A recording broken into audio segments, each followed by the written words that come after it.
rengiant jaunuosius ūkininkus bei žemės ūkio specialistus ir keliant jų kvalifikaciją, prisideda ir savo veiklos 20 metų sukaktį švenčianti Džeirana, dar 1992 įkurta ir iki šiol konkurencingai dirbanti bendrovė glaudžiai bendradarbiauja su Lietuvos mokymo įstaigomis, kasmet kviečia studentus atlikti praktiką ir tobulinti savo žinias.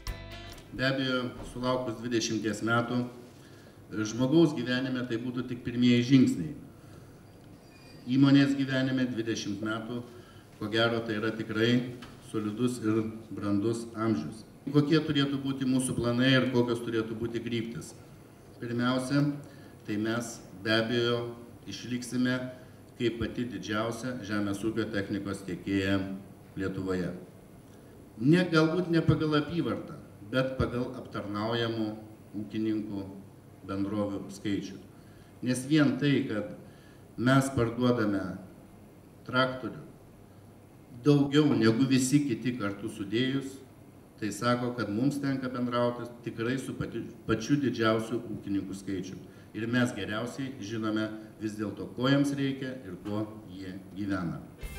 O kokia Lietuvos verslo ir žemės ūkio ateitis? Tai galima pasakyti, kad yra ta žmonių grupė arba ta sritis, kur daugiausiai duoda mums pridėtinės vertės. Ir būtent sukuriant gerą, palankę verslo aplinką, mes galim tik tai judėti į priekį. Ir reikia, aišku, kitas dalykas labai svarbus, reikia peržiūrėti visą mokesčių sistemą, nes mokesčiai yra labai dideli verslui, yra didelė našta. Dabar mes, naujoji valdančioji dauguma, kalbam apie minimalaus mėnesinio atlyginimo kelimą ir tai bus padaryta, bet aš manau, kad tai ne tik pirmas žingsnis, labai nedidelis žingsnis ir galvoju, kad per 4 metus mes tikrai pasieksim, kad minimalus mėnesinis atlyginimas būtų 1500 litų ir ne mažiau. Ir dabar, kadangi mes dalyvaujam iškilmingam grupės Džeirana 20 metų paminėjime ir apie tai kalba, kad ten jau tokio minimalus atlyginimo kaip ir nėra.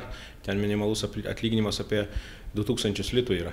Taip kad čia kažkokio krūvio didelio verslui tikrai nebus ir jeigu viešoje erdvėje sklando nuomonė, kad tai neįmanoma padaryti, tai tie žmonės klysta. Aš įsitikinęs, kad per 4 metus mes 1500 litų tikrai pasieksim ir negali būti minimalus mėnesinis atlyginimas toks pat kaip bedarbio pašalpa, kaip pensija ir taip toliau. Tai negerbiamas paprasčiausiai dirbančių žmonių, jeigu nežengsim to žingsnio. Pagaliau visiškai nesenai buvau Latvijoje, susitikau su Latvijos vadovais visais, ten jau senai yra 1000 litų minimalus atlyginimas ir tiesiog aš paklausiau, ar kažkokio verslo aplinkai kažkas tai atsitiko, ar žmonėms kažkas tai pasidarė. Sakė, net nejutom, kaip tiesiog jokių kažkokių tai pokyčių ypatingų neatsitiko, kada jie pakėlė minimalų atlyginimą. Šiandien reikia pripažinti, kad žemdirbiai jau atsitiesė, nors mes ir nelygiomis sąlygomis su kitomis Europos šalimis lenktyniaujam ir parduodam savo produkciją, bet šiandien jau augalininkystė pasiekė ir pralenkė 90 metų lygį.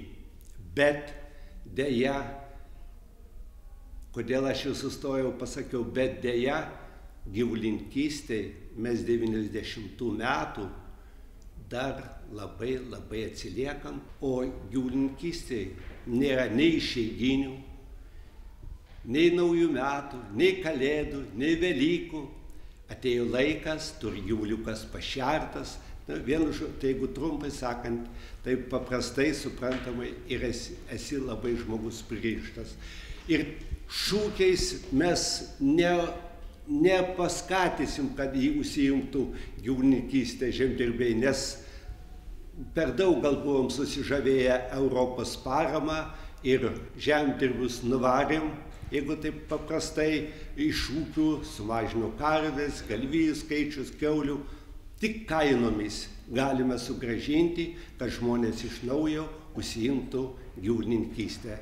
Žinoma, turi būti ir dar išspręsta aplinkosauginiai klausimai, nes yra daug dar 20 metų stovi tvartai, kurios galima restauruoti, bet turi būti truputėlį palengvinti, supaprastinti aplinkosauginiai reikalavimai. Nes dabar norint užsiimti gyvulininkystę, labai reikia daug sugaišti laiko, gauti įvairias pažymas, leidimus, nors visi deklaruoja, kad labai paprasta. Bet iš tikrųjų žemdirbiui, kuris pradeda užsiimti, nėra taip paprasta. Todėl mūsų vyriausybės ir mūsų kaip kaimo reikalų komiteto narių ir viso komiteto bus uždavinys, kad sumažinti tų popierizmo srauto, kad žmonės galėtų užsiimti gyvulininkystę.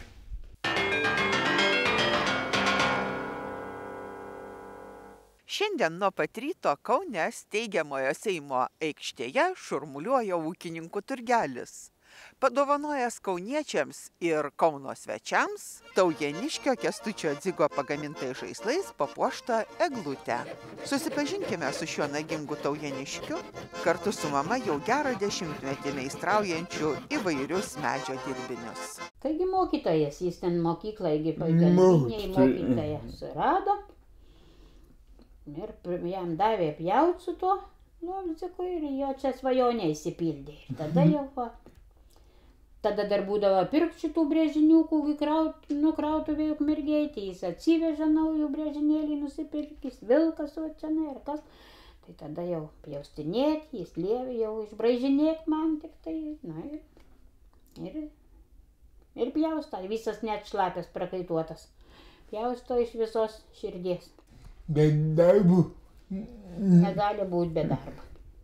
Čia jau Kęstučio visa organizacija, jis tik taip pjausto, jis nieko daugiau negali padaryti. Nu dar pašlifuoja biškį, net iki kraujo nušlifuoja pirštus. Aš jam net neduodu, taip viskas man reikia padaryti. Aš jam tik padedu. Viską klijuojam, jis man paaiškina, kai jau pirmi būna, ne, reikia. Paskui išmokstu aš jau juos suklijuoti pati. Šitie va nulūžta labai greit va, ūsai šitiegi bepjaunant va viršunytė ar kas. Lūžta. Taip, tai ir daugiau. Kaip išmoksta, taigi viskas nelabai sunku. Mokytojas atsivežė vienąsyk atvažiuodamas herbų padarytų. Nu, sakau, tai kaip mes įsibraižinės, mama šito popierę pasiėmiau, persišviečiama. Paskui nuvažiavo Kęstas, mokytojas davė brėžinį.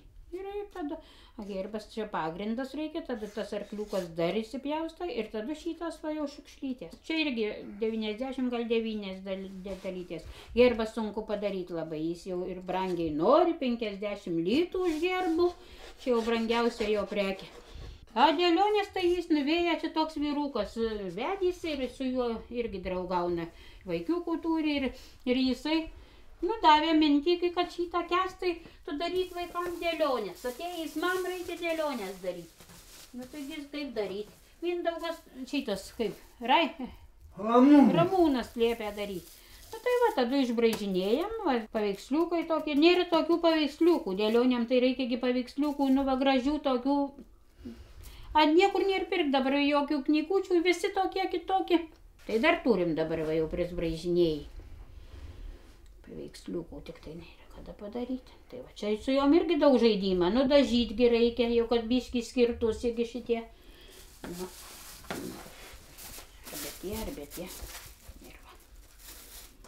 Čia tai išpjausinėti nesunku. Čia patys va sugalvoju, aš kaip išpaišau, taip ir tos detalytės taip ir būna. Čia reikia gali šimdyti. Sudėda maišiukan, kad neišbirėtų. Ūkininkų turgelių iniciatorius Mindaugas Maciulevičius, susipažinęs su Kęstučio dirbiniais, pasiūlė meistrui pagaminti šventinio ūkininkų turgelio eglutės papuošalus. Čia mūsų žemėtėgi, Aldutė Miliuvienė atėjo vakarienam, ar gali Kęstukas išpjaustyti iš fanieras. Nei sakė, nei ką. Jisai tik tai galiu. Sakau, aš nežinau, ar galėsim, kas tai žino, ką padaryti. Atvežė mums medžiagos ir darė. Angeliukų. Va šitas sunkiausias buvo angeliukas išpjaustyti, vienas negalėjo išpjaustyti. Čia jis Nu, neprisisuka lobziką, reikia padėti. Pervert, prisukti ją. Šitas va lengviausias. Darėm.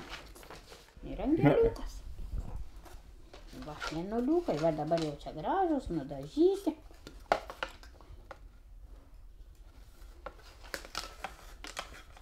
Kliūna neįsižiok. Ir didelis, taip sunkiau užpjaustinėti, ir va šitie va reikia užverti, padėti jam, užsukti tas šitos skylytės.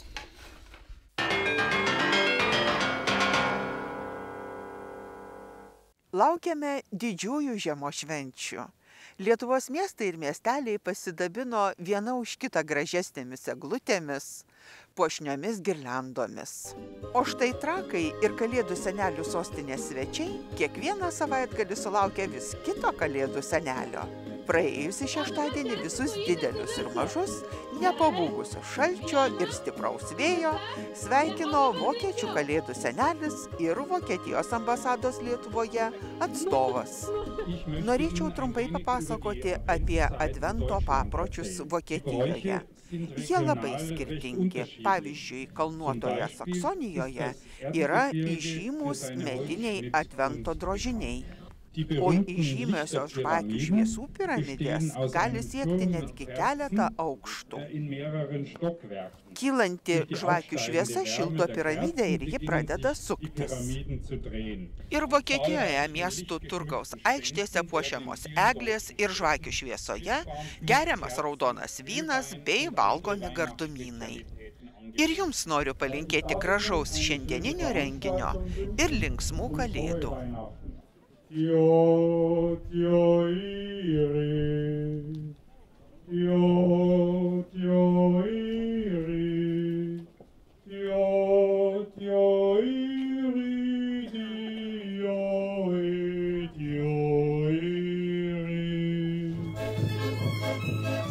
Čia kiekvienas randa ką veikti. Kas pina vainiką, siekiant ilgiausio vainiko rekordo. Kas šoka, kas lanko Kalėdų senelį jo rezidencijoje. Su vaiku važiuojam. Kalėdų senelio norim pamatyti ir dovanų gauti. Ir gaunat? Praeitą savaitę gavom. Taip, saldainių krūvą. Ir sušalusias nosis. Vaikam linksma. Nu tai nesėdi namuose šaltais žiemos vakarais, o pabūni čia. Žiūrėkit, man tėveliai ir tie trypčia. Labai norėjom Kalėdų senį pamatyti. O čia šiandien pirmas savaitgalis? Nu, mūsų pirmas, taip.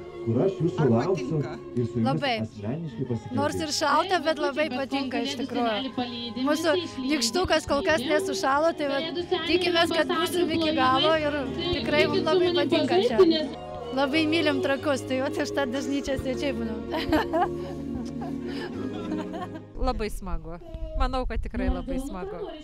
Bet atrodo Vilniuje daugiau pramogų. Kad kaip tik gal smagiau, taip truputį nuošaliau nuo to viso šurmulio, judesio, čia taip ramiai, gražiai. Labai smagu tikrai. Švęsite Kalėdas? Su tėveliais, su seneliais, su šeima tradiciškai. Tai vadinasi, ar patys ruošite patiekalus, ar pirksite? Ruošiame patys. Patys. Taip. Laikotės dar šitų? Taip, žinoma, ir patiekalų skaičių visą išlaikom. Ir mėsytės nevalgom per kūčias. Laikomės. Ir jums linkime jaukių švenčių. O jeigu vis dėlto persisotintumėte gardžiais patiekalais, kitą savaitgalį aplankykite Trakus, kur bet kokiu oru Kalėdų seneliai linksminsis su mažais ir dideliais. Pakvėpuosite grynų orų, pasimankštinsite ir galėsite prisijungti prie ilgiausios eglišakių girliandos pinimo. Gimtai žemė, kuo daugiau žemės, o žemė mūsų yra derlinga, kuo daugiau būtų viso gėrio, kur ir auginama to žemė. Taigi linkiu visiems žmonėms, dirbkit ir turėsit. Jums linkime jaukių kūčių ir linksmų kalėdų. O mes jau greitai skelbsime Gimtosios žemės jorių apdovanojimų konkurso pradžią. Pagalvokite apie galimus kandidatus. Iki kito šeštadienio.